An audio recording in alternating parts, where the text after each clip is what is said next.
Okay, very welcome to the Stockholm Concert Hall in Sweden, where the Nobel Prize award ceremony takes place every year on the 10th of December. We're waiting for this ceremony to formally begin at 4 o'clock in the afternoon here in Stockholm, sharp. We are waiting for Nobel laureates and the royal family to enter the stage, which is about to happen right now, I believe.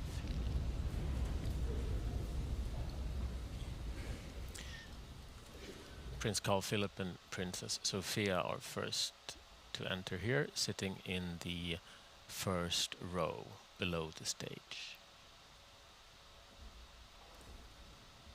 And Princess Madeleine and Christopher O'Neill.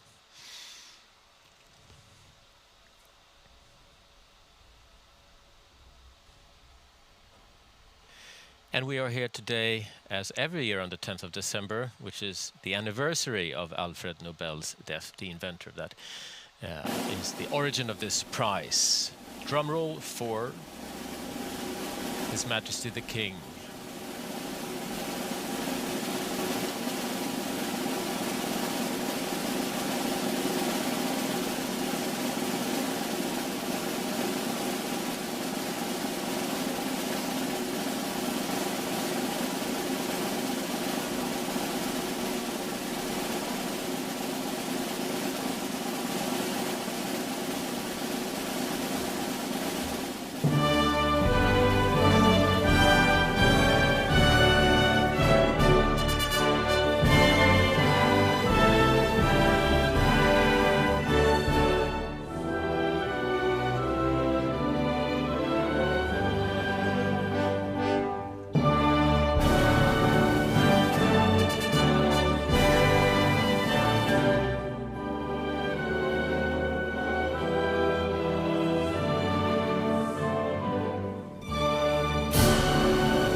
Swedish royal anthem, marking that the royal family has arrived and entered the stage.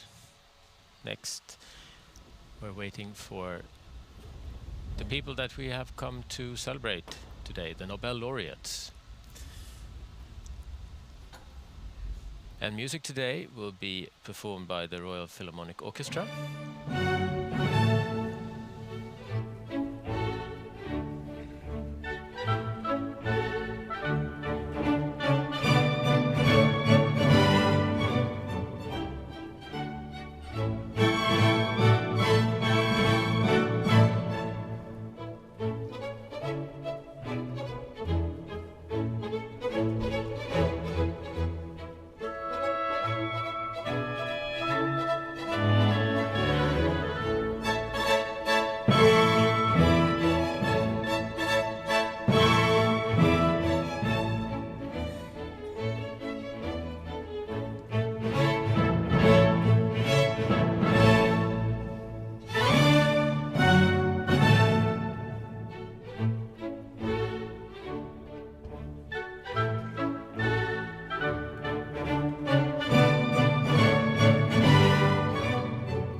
Now, when everybody is gathered here, we will hear a speech by Professor Astrid Söderberg Wirring, the chair of the board of the Nobel Foundation.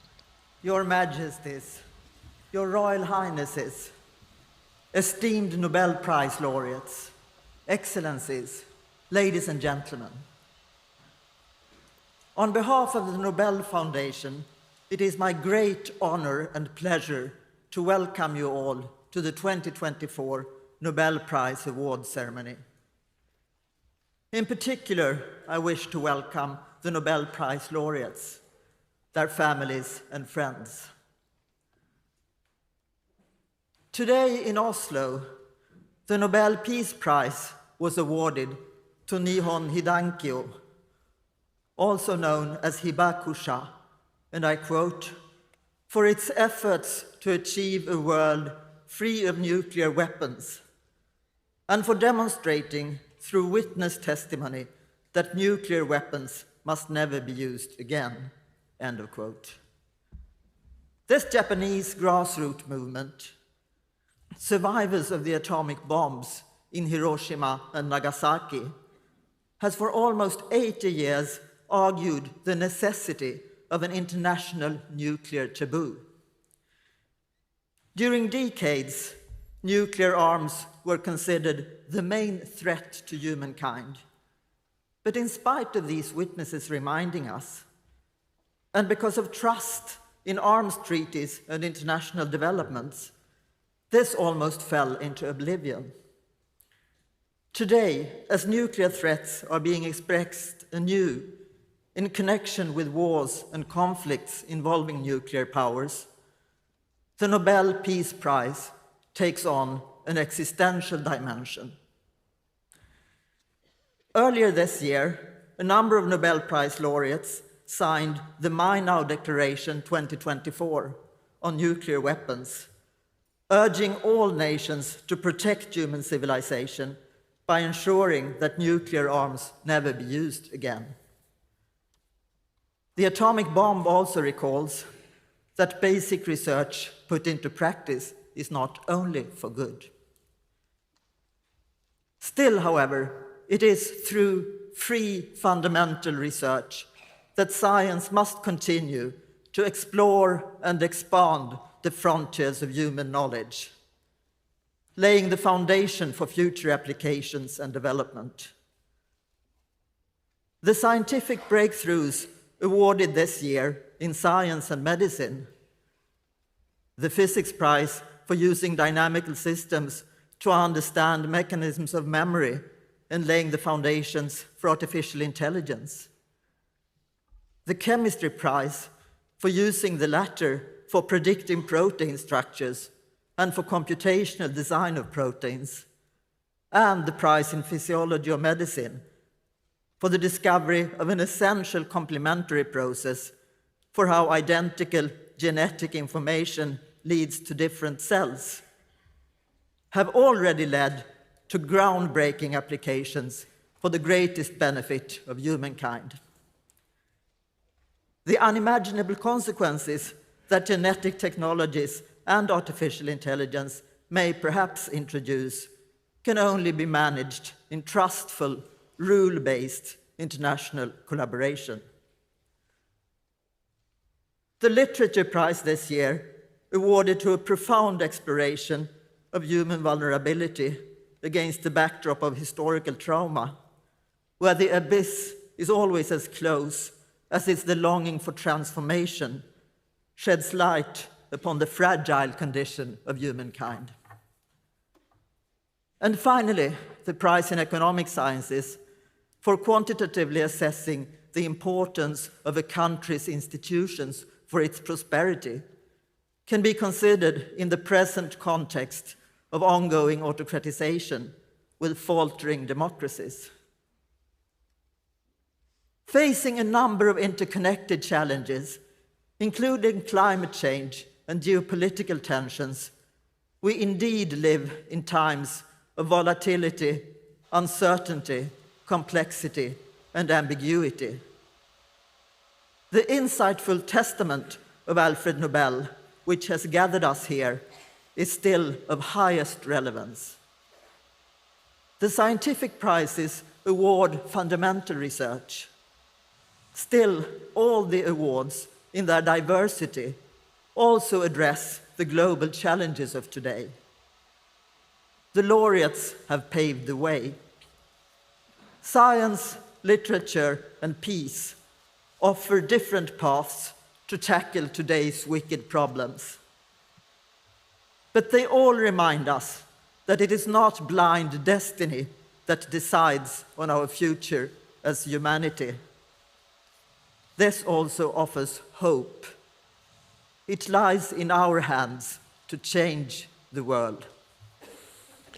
Before the first prize being awarded to the physics laureates,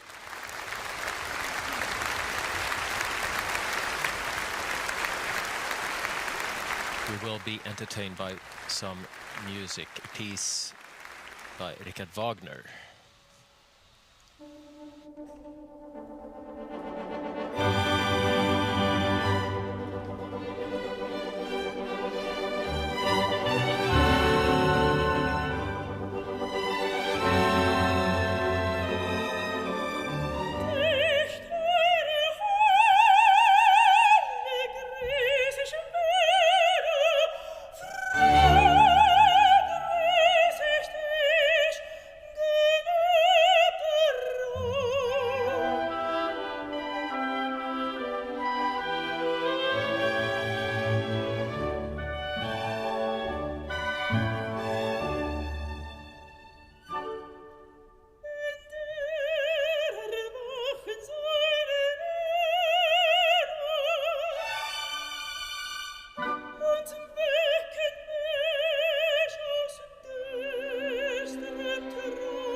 Teure Heile Elizabeth's greetings from Tannhäuser.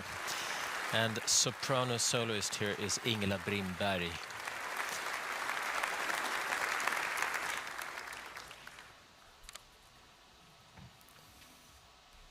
now a presentation speech by Your Professor Majesties, Ellen Moons. Your Royal Highnesses, esteemed Nobel Prize laureates, ladies and gentlemen. As you arrived here today, you recognized some faces instantly, and names came to you in a flash.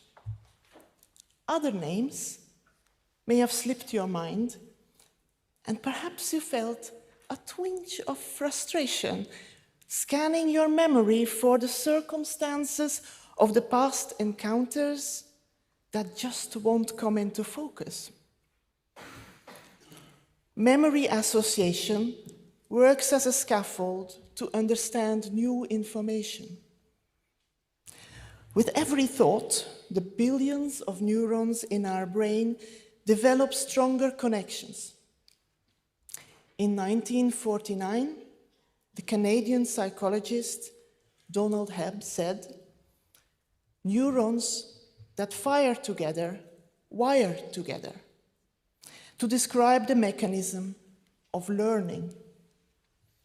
This year's Nobel Prize laureates in physics, John Hopfield and Geoffrey Hinton, were inspired by the network of neurons in the human brain. They developed artificial neural networks, which are fundamental for machine learning, allowing computers to learn without explicit programming. In 1982, John Hopfield discovered that the physics describing how atomic magnetic moments align in solids, giving them magnetic properties, can also be used to describe the interactions between neurons in our brains. He developed a dynamical model for the associative memory based on networks of binary nodes, where nodes were assigned values determined by the weighted sum over all nodes. Like a ball rolling down a hill, the dynamics drive the system into the valleys of the energy landscape, where it relaxes. In these valleys, memories are located as stationary states. So this is where you will find the name of the acquaintance you were searching for in your memory landscape. As a theoretical physicist with deep roots in solid-state physics and a passion for complex processes in biophysics and neuroscience, John Hopfield's achievements are a testimony to the power of interdisciplinary thinking. Geoffrey Hinton extended Hopfield's model using ideas from statistical physics. The invention is called the Boltzmann machine, named after the Austrian physicist Ludwig Boltzmann. It contains multiple layers of nodes, and is trained using given sets of patterns. Once trained, the network can generate new patterns that resemble those in the learned set. Geoffrey Hinton is a leading figure in the development of efficient learning algorithms. He pioneered the efforts to establish deep and dense neural networks. Such networks are effective in sorting and interpreting large amounts of data, and self-improve based on the accuracy of the result. Today, artificial neural networks are powerful tools in research fields spanning physics, chemistry, and medicine, as well as in daily life. While they can aid humans in delivering fast answers, it is our collective responsibility to make sure that they are used in a safe and ethical way. Professor John Hopfield and Professor Geoffrey Hinton. You have been awarded the 2024 Nobel Prize in Physics for foundational discoveries and inventions that enable machine learning with artificial neural networks. It is an honor and a privilege to convey to you, on behalf of the Royal Swedish Academy of Sciences, our warmest congratulations.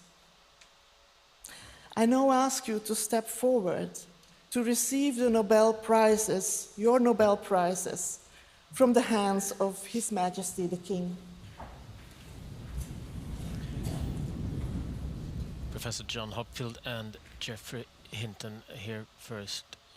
John Hopfield, and he will receive, well, of course, a diploma and a Golden Nobel Medal from His Majesty the King of Sweden.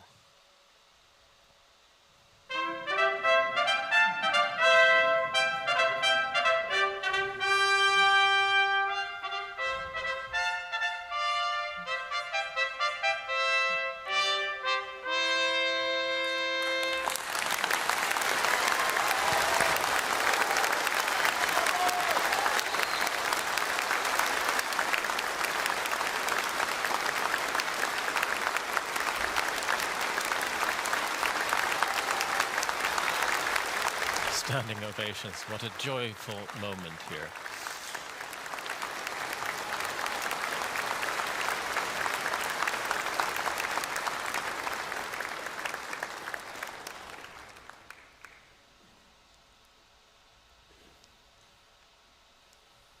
And of course now is the turn for Geoffrey Hinton to receive his physics prize. Geoffrey Hinton, by many dubbed as one of the godfathers of AI, that has been vocal in the AI debate recent years as well.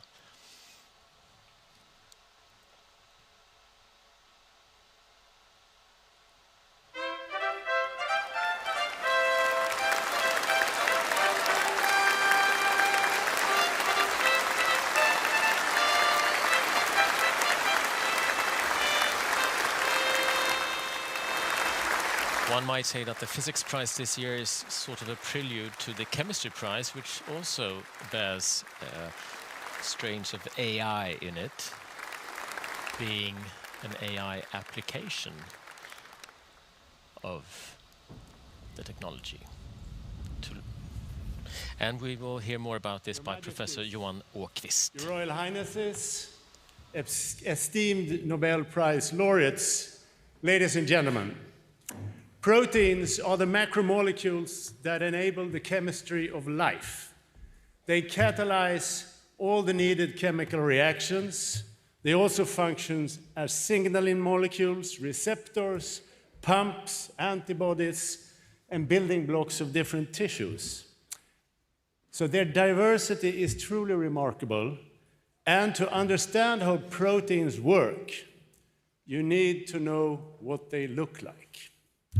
So proteins are basically polymers made up from an alphabet of 20 amino acids. And these can be combined in endless ways. A typical protein may contain maybe a few hundred amino acids and thousands of atoms. So their magic derives from the fact that these strings of amino acids fold themselves up into well-defined and complex three-dimensional shapes. Now, even more magically, the 3D structures are somehow encoded in the sequence of amino acids. So a complex three-dimensional pattern is thus encoded in a linear sequence. Hence, it should be possible to predict the 3D structure of a given protein directly from its amino acid sequence. And this 50-year-old problem has been called the grand challenge of biochemistry. However, progress in protein structure prediction was slow for many years. But one can also turn the problem around and ask, given a certain 3D structure, what amino acid sequences would fold up into this structure? This would enable the design of completely new proteins. And David Baker showed in 2003 that it was possible. He could design new structures that had never been seen in nature before and compute what sequences would give these structures. He could then experimentally verify that the computational predictions were correct. So this is what we now call computational protein design.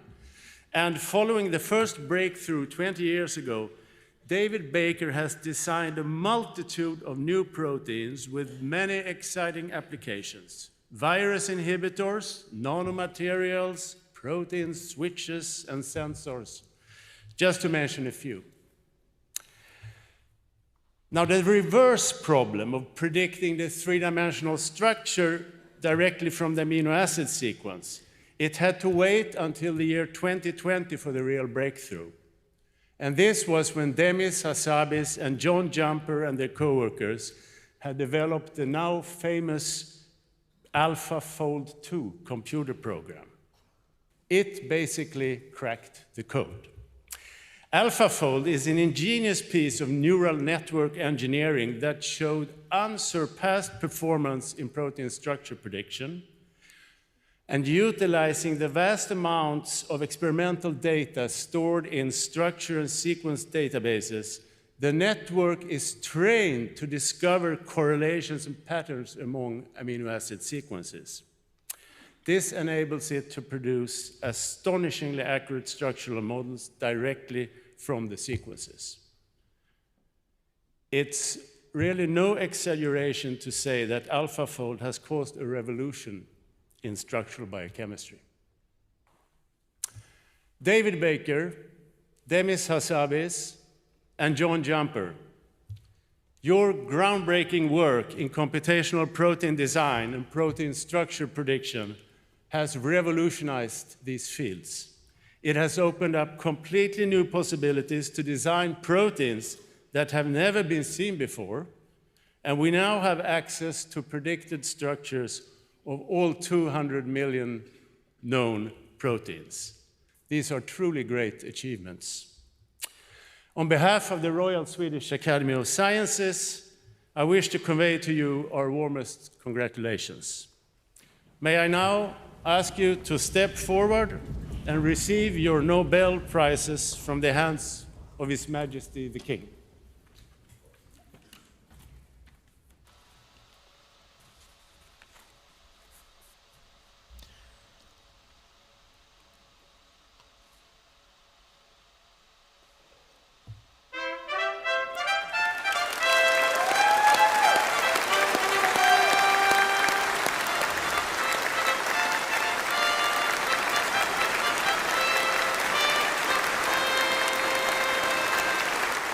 David Baker, first to receive his chemistry prize for his groundbreaking research, and then we have what might be called a true a prize.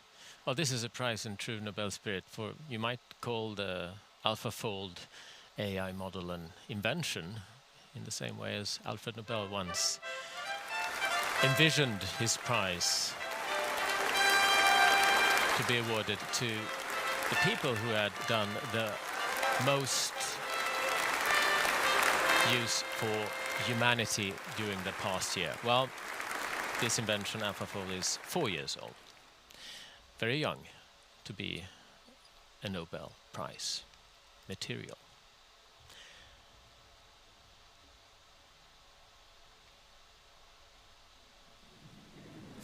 Yeah, that's a real prize. To John Jumper, the colleague of Demis Hassabis, who just stepped forward before him to receive his Nobel from the hands of His Majesty the King of Sweden.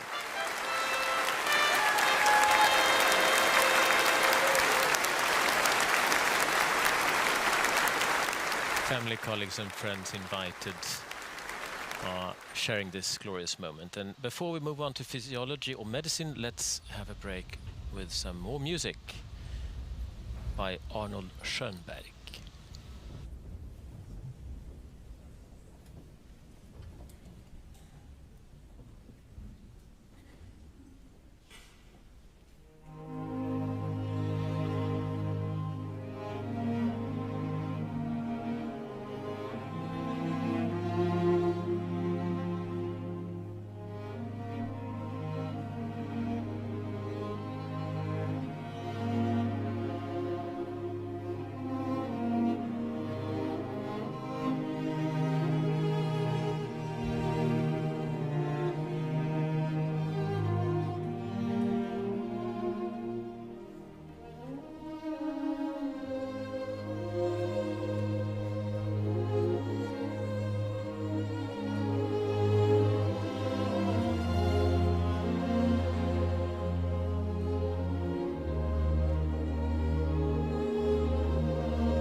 If you have wondered what the Nobel Prize in Physiology or Medicine is about this year, wait no more, because here is the presentation speech by Professor Richard Sandberg from the Nobel Assembly at Karolinska Institutet.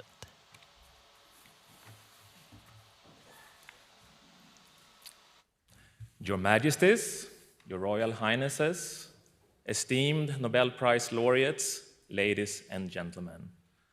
For a moment, I invite you to look around this majestic hall. Imagine that we are not in a concert hall, but inside a human cell. Look at the wonderful orchestra behind me, representing our genetic information, our DNA. Now let each musician with their respective instrument correspond to a single gene. In a real cell, however, there are about 20,000 such performing genes, each playing a tone and rhythm for different cellular traits and functions. For an orchestra of this magnitude, effective conducting is naturally very important. For decades, it was known that proteins called transcription factors were conductors needed to guide the cellular symphony by amplifying or dampening the performing genes. This year's Nobel Prize in Physiology or Medicine is about the surprising discovery of a novel type of conductors called microRNAs that provide additional and crucial guidance over the cellular orchestra. MicroRNAs are conductors with a special ability. Instead of passionately making gestures to either amplify or dampen music intensity, microRNAs tell musicians only when to quiet down or take a break. You there, play softer. You take a break. Victor Ambros and Gary Ruvkun investigated how genes control organ development in a 1 millimeter long worm. More than a decade of persistent research led them to discover the first microRNAs and to discover how microRNAs control gene activity. MicroRNAs bind messenger RNA, the intermediate carrier of genetic information from the DNA to protein production, thereby reducing protein or messenger RNA amounts. Their groundbreaking discovery in a small worm had major implications for humans and all multicellular life.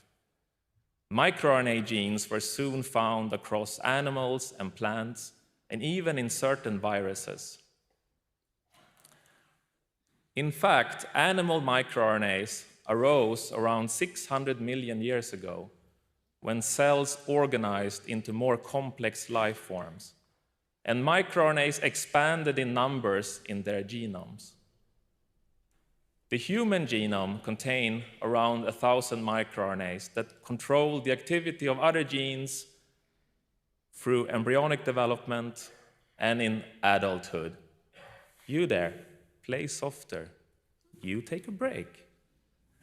The laureates are excellent examples of how curiosity-driven basic research, exploring fundamental questions about cellular and organismal function, can advance our understanding of physiology and medicine in ways that couldn't have been predicted. Basic research is the driver of biomedical knowledge. Thanks to the groundbreaking discovery and research performed by Ambros and Ruvkun, a highly unexpected yet crucial layer of gene regulation was uncovered that is essential for complex multicellular life. The microRNAs regulate the activity of other genes to keep us alive and thriving. The laureates have revealed that sometimes the most beautiful cellular music comes not just from knowing when to play, but knowing when to be quiet. Dear Professors Ambros and Ruvkun, on behalf of the Nobel Assembly at the Karolinska Institutet, it is my great honor to convey to you our warmest congratulations. And I invite you now to step forward to receive the Nobel Prize from the hands of His Majesty the King.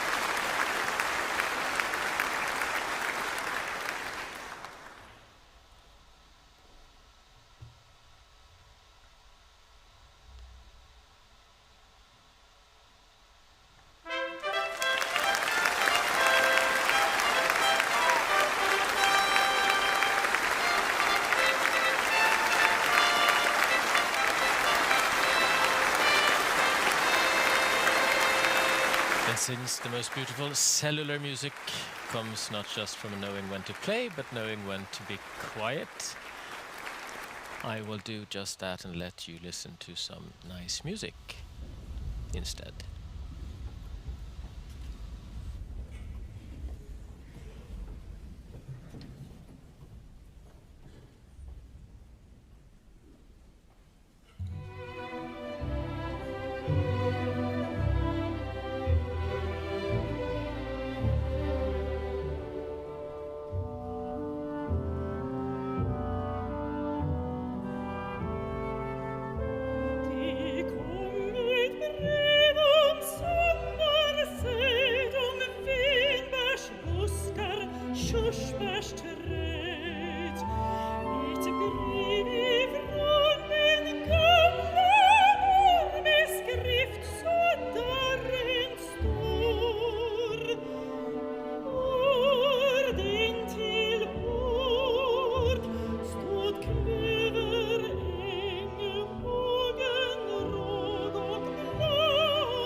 Soloist Ingela Brindberg performed A Letter Arrived by Gunnar de Frumery with lyrics by Per Lagerkvist, a former Nobel laureate, author receiving the Nobel Prize in Literature in 1951, and now for the Literature Prize 2024.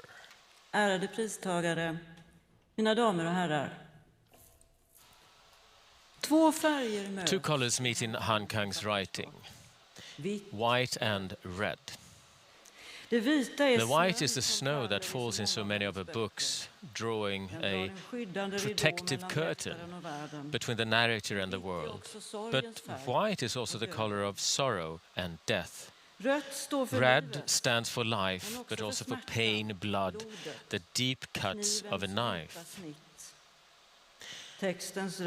While her voice can be seductively soft, it speaks of indescribable cruelty, of irreparable loss. Blood flows from the bodies piled up after the massacre, darkens, becomes an appeal, a question that the text can neither answer nor ignore.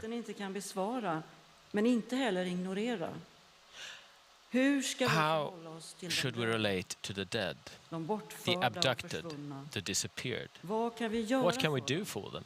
Vad är vi skyldiga What do we dem? owe them? Det vita The white and the och det red röda symbolize a historisk historical erfarenhet experience that Han som han kan returns återkomma to till i sina romaner. in her novels. Jag tar inte farväl från We do not part 2021. from 2021. The snow creates a space where a meeting can take place between the living and the dead, and those floating in between who are yet to decide which category they belong to. Hela denna roman The entire novel is played out within a snowstorm where, in piecing together her memories, the narrative self glides through layers of time, interacting with the shadows of the dead and learning from their knowledge. Because ultimately, it is always about knowledge and seeking out the truth, unbearable though it may be. In one exquisitely realized evocation, the friend, despite her physical body being confined to a hospital bed many miles away, is able to pull out a box of files from a shelf and find a document that adds a further piece to the historical mosaic. The dream spills over into reality, the past into present. These shifts, by which boundaries are dissolved, are a constant in Han's writing, where people move around unhindered, their feelers pointing in both directions, ready to gather and interpret signals. Perhaps they are broken down by what they see and witness, which always comes at the price of their own peace of mind. And yet they keep on going with the strength that is required. Forgetting is never the goal. Who killed me? Asks the murdered boy's soul, as the facial features that defined him in life dissolve and disappear. For the survivor, the question is a different one. How can I live on with this body that has only led me to torment? How can I regain the body that torture has reduced to nothing but a bleeding object? But when the body gives up, the soul continues to speak. When the soul tires, the body keeps on walking. Deep within lies a stubborn resistance, a quiet insistence stronger than words, a need to remember. Again, it is not the aim to forget, nor would it be possible. In Hans world, people are wounded, fragile, in some sense weak, and yet they possess just enough strength and just the right kind of strength to take another step or ask another question, request another document or interview another surviving witness. As the light fades, the shadows of the dead continue to move around on the wall. Nothing ever passes. Never, ever ends. Dear Hangang, on behalf of the Swedish Academy, it is my privilege to convey to you our warmest congratulations on the Nobel Prize in Literature 2024. May I now please ask you to step forward and receive your prize from His Majesty the King. And this presentation speech by Ellen Mattsson, a member of the Swedish Academy, that has awarded Han Kang the Literature Prize 2024.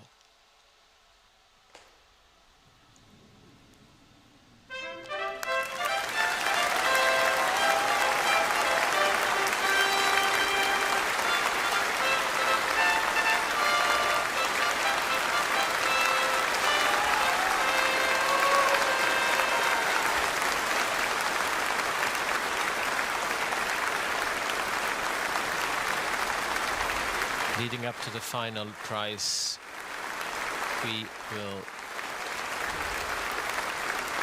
enjoy a short musical interlude.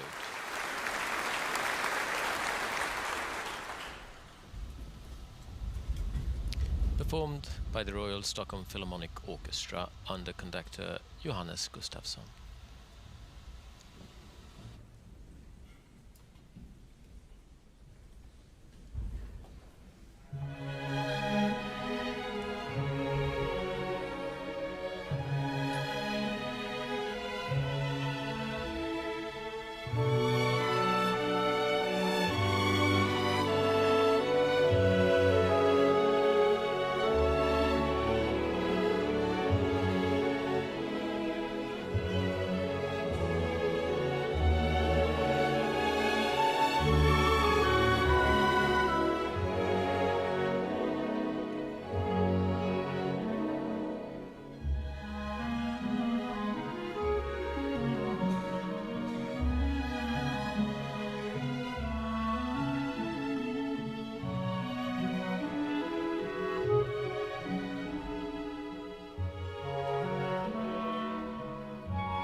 Varvalia, a Dance by English composer Ruth Gibbs. And now to the prize in economic sciences, where two of the laureates are from Great Britain originally. And the presentation speech is presented by Professor Jan Thorell. Your Majesties, Your Royal Highnesses, esteemed laureates, ladies and gentlemen. Not long ago, Sweden was a poor country, run with societal institutions only benefiting a narrow elite. Today, however, Sweden is one of the few lucky countries in the world enjoying both inclusive institutions and economic prosperity. Sweden has it all. So, if you come from a country like Sweden, you may think it obvious that institutions cause growth. But because we have it all, this is actually far from obvious. How can we be so sure it's not the other way around, that we can afford these inclusive institutions because of our economic prosperity? Or maybe, by some strike of luck in the distant past, some other underlying factor gave us both the institutions and our prosperity. In a very innovative move, this year's laureates solved this empirical conundrum by studying a huge intervention in human history, the colonization by the Europeans of large parts of the world, starting in the 16th century. By creatively using historical data on how vastly different the institutions were that emanated from this colonial experience, they were able to provide solid evidence for a causal effect of institutions on growth. But their contribution was not only empirical. Through a series of original game-theoretical models, they were also able to explain why institutions are so difficult to change. And these insights, as it happens, actually apply directly to the case of Sweden. Not far from here, in December 1918, the Swedish Parliament, on a late December night, about as cold as this one, passed an important government bill to secure both female and equal suffrage to the Swedish population. This particular decision can be seen as the eclipse of a series of reforms of both the political and economic institutions of Sweden. But the decision didn't come lightly. The conservatives, whose economic benefits were on the line, fought hard against it. In the end, on that cold December night, they accepted defeat. Why did they?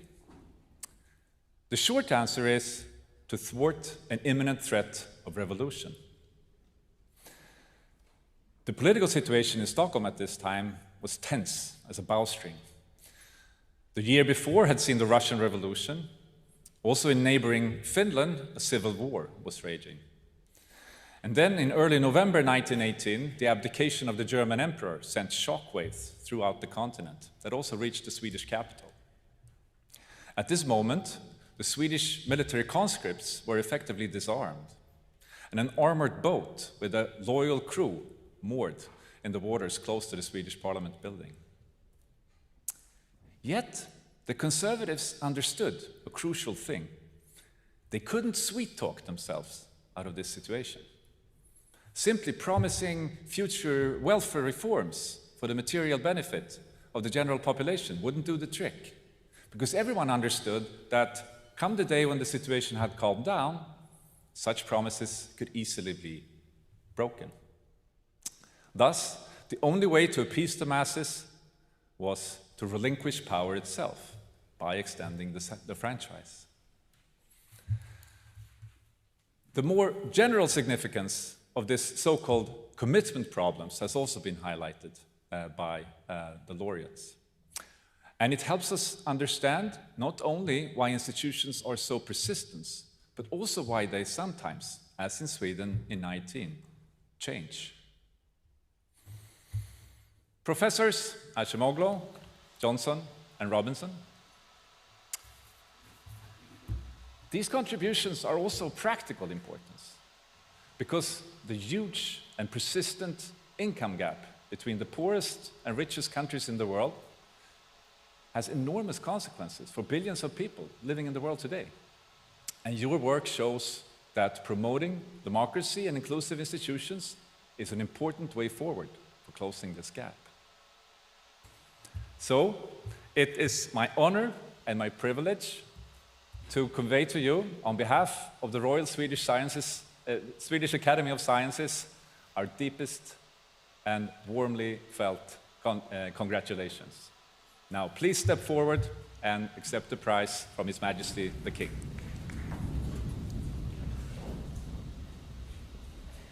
And first laureate to do so is Daron Acemoglu, with a Turkish-Armenian background, who moved to Great Britain early in his life for studies, and since many years is an American citizen working at MIT in Boston.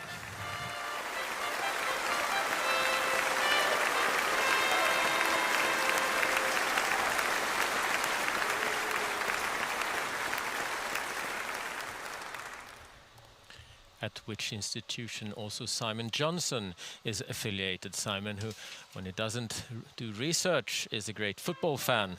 And of course, Sheffield Wednesday is his team, just as his father's, I understand.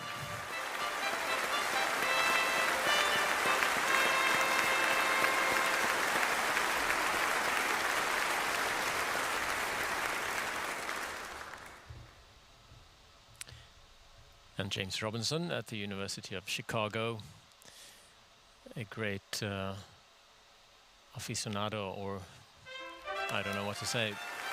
The correct word would probably be very interested in everything that has to do with African culture and history.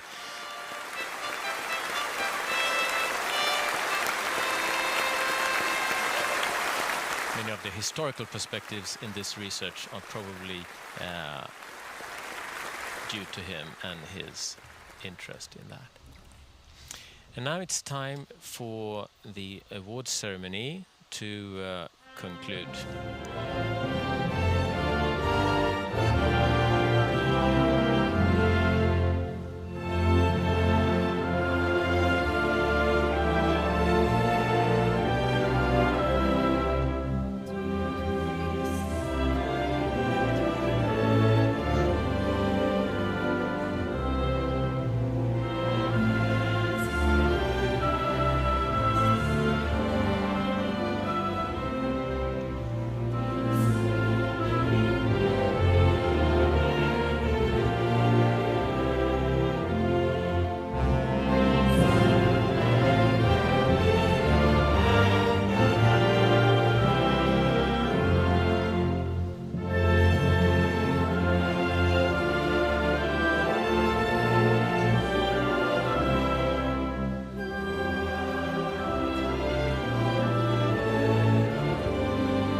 Was the Swedish national anthem. And now the Queen of Sheba's Festivity March from the Prodigal Son by Hugo Alfvén is played while the guests are leaving the auditorium. And to that music, I wish to thank you very much for joining us here in Stockholm today on the 10th of December for the 2024 Nobel Prize Awards ceremony.